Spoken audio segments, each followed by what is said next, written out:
Welcome everybody to the Single and Stiletto Show. I'm Suzanne Oshima and I'm a dating and relationship coach and founder of Dream Bachelor and Bachelorette and also of Single and Stilettos. Today we have on our show Dwayna Welch, and she's the author of Love Factually, 10 Proven Steps from I Wish to I Do. And ladies, let me tell you something, that is an awesome book.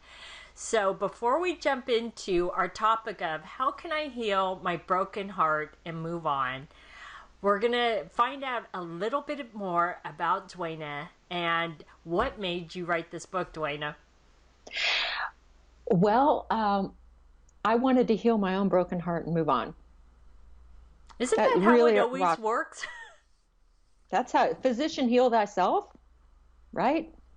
I was getting a PhD in memory and aging at the University of Florida, so I'm not related to this, right? But I was a social scientist, and I was really good at it. You know, I think women too often don't take credit for what they're good at. I was good at that, even though that's not what I'm doing now. And I was just blowing it away in grad school, and yet I was not blowing it away in my relationships. I was getting hurt again and again and again. And finally, there was this one breakup that just I thought, I'm about to give up, and I don't want to give up. This is important to me. Finding the love of my life is really important to me. How is it that I'm successful in all these other things and tanking in this thing? I did not like it at all. So I thought, well, physician, heal thyself. Go and find the scientists who know about this. So I started reading social science and biological science about how the human mating ritual works. And I thought, you know what, Dwayna, if the stuff that you extrapolate from the science, if it doesn't work, you're no worse off than you were before. But you can treat your life as your own experiment. You can try stuff out. And if it does work, so much the better. And boy, did it work. So that turned into my marriage. And my husband encouraged me to start a blog because I had this pent up need to constantly talk about relationship science. And it turned into having clients for the last 15 to 20 years, which I have where I live, but also by Skype. And eventually it turned into a book. And so I wrote Love Factually so that everybody can have these 10 proven steps from I Wish to I Do. Awesome. But you know, I have to point out the one key thing that you said in that is so applicable to what we're talking about today is that you said, you know, you went through this heartbreak, but then you wanted to change, and you took those steps to change. Instead of just wallowing in your sorrow, you said, you know what, I'm going to get off my butt and I'm going to start making these changes. And you did. And look what happened. Yes. You know, it's funny. Sometimes I hear from clients who say, what if I take this action and it doesn't help? And I say, taking no action is guaranteed not to help. Right. And you know, just like my life was my experiment, folks, your life is your experiment. Yep. And if you try these things and they don't work for you, you don't have to keep doing them. No, and not only that, it's what I find is, as crazy as this sounds, is that some people want to stay within that comfort zone as much as it hurts because it's more scary to go out into the unknown. But what I always tell people, if you're that afraid, I mean, that's what Dwayna and I are for, to help hold your hand through this process, because we know it can be scary. So Dwayna, what's your first tip on how a woman can heal her broken heart and move on? Well, right behind you there is a wall that says Single and Stilettos and Dream Bachelor and Bachelorette, and the word I'm cluing in on there is dream. When you said some people are more comfortable being sad and alone than they are taking that next step, the things we dream of most ardently are the things that are scariest for us to do. And simply acknowledging that fear, because some people would rather live with the dream than the reality of they tried and they didn't get it. That is a really big thing for people. And I think it's really important. I always acknowledge this with my clients, because otherwise people expect dating to be fun, or they expect that it's going to say something awful about them if they don't find the right person quickly, or if they have another heartbreak. And the price of great love is some pain. That is the price. That's what it costs to get in the door. And eventually that's what it costs when the relationship inevitably ends for one of the parties. Unless you die together, it's going to end for one of you first. That is true. And, the price of great love, it just is great grief. You have to be brave. We are Amazons. We are strong, and we can do the hard thing. And so the first thing I want to tell you is acknowledge that this is scary and then do it anyway. I live in Oregon. Nike was launched here. The whole just do it thing. Just do it. Research shows that, yes, our attitude predicts what we do. I don't feel like running, so I don't go running. Research also shows that our actions predict our attitude. I started running. I started to feel like running. Every good sex therapist will say, start having sex. In the middle of it, you'll feel like it. They say that to couples who've lost their spark. Oh, I don't feel like doing it. So don't feel like doing it first. Start doing it, and you will feel like it, right? This is true with virtually everything. It's true with getting out of bed in the morning. For me, I'm not a morning person. I don't want to get out of my nice flannel heated bed with the goose down comforter. I'm happy there. But as soon as I get out of bed, I think, oh, now I'm going to go do all these things. You will feel like it after you do it. So fake it till you make it. You will make it. I got the nicest letter. If you're an author, one of the nicest things that can happen to you is to hear from people who've read your book and said, that changed my life, and here's exactly how. So I got this wonderful letter yesterday from a woman who actually then she posted the letter as a review on Amazon just yesterday. Which was so great of her. She sent me a letter, and it said basically, hi, Dwayna, I've been listening to the Audible version of your book 15 minutes every day, and it's completely transformed my love life. And I went from feeling very low status to faking it that I was high status to realizing I am worthy. I faked it till I made it, is basically what she said. And now she's involved with someone who also believes she is worthy. And and her attitude needed to change. Sometimes that's so fake it till you make it. You will make it. I promise you, you're going to make it. Just go out and do the hard things. Get online dating. Tell your friends and family that you want to be set up, even if right now you really don't.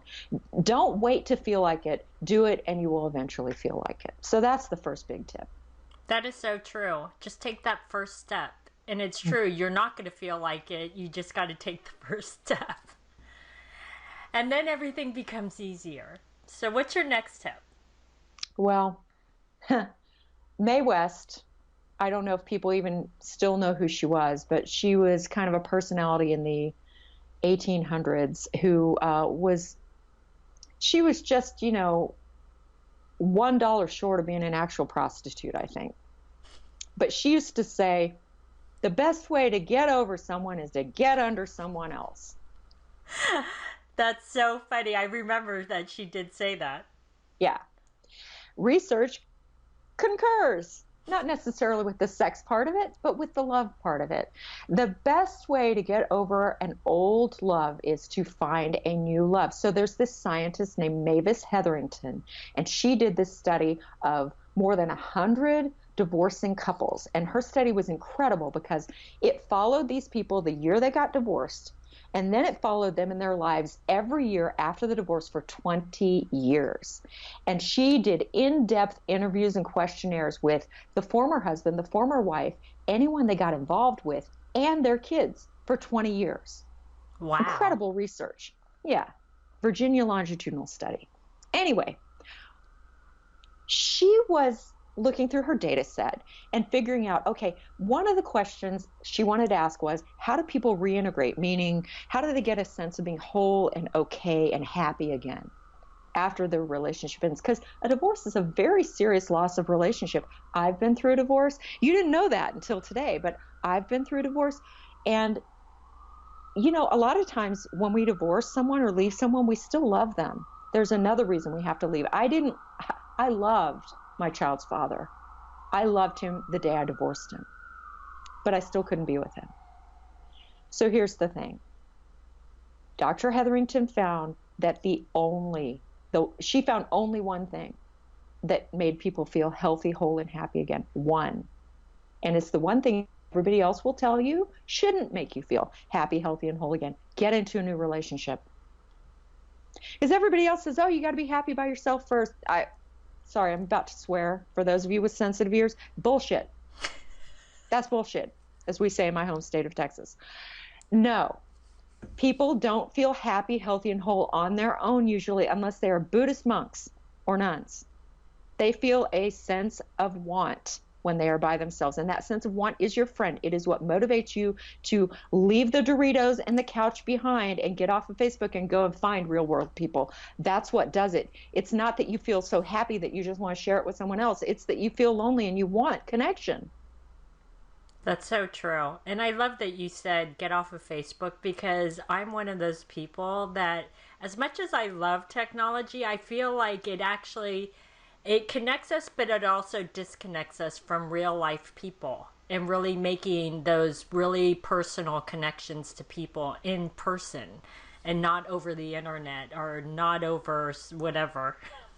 It's a both and thing. I think all of us now are trying to find the balance between how much of my life is online and how much of it is FaceTime. But our psychology is one of our adapted and evolved mechanisms.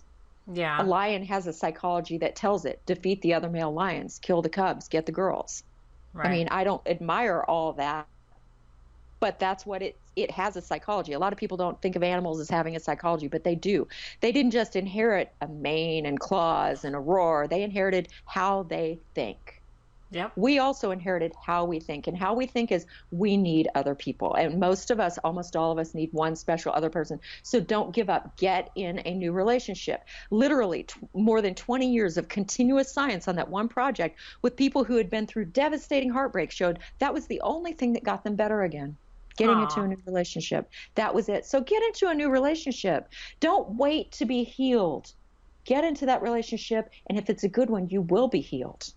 Aw, Vic and I, boy, we had been through some crap. I told you some stuff about it privately that I don't generally say in public. That's not in my book. Some stuff I've been through that's really serious. But you know what? I've gotten well because of picking a good person.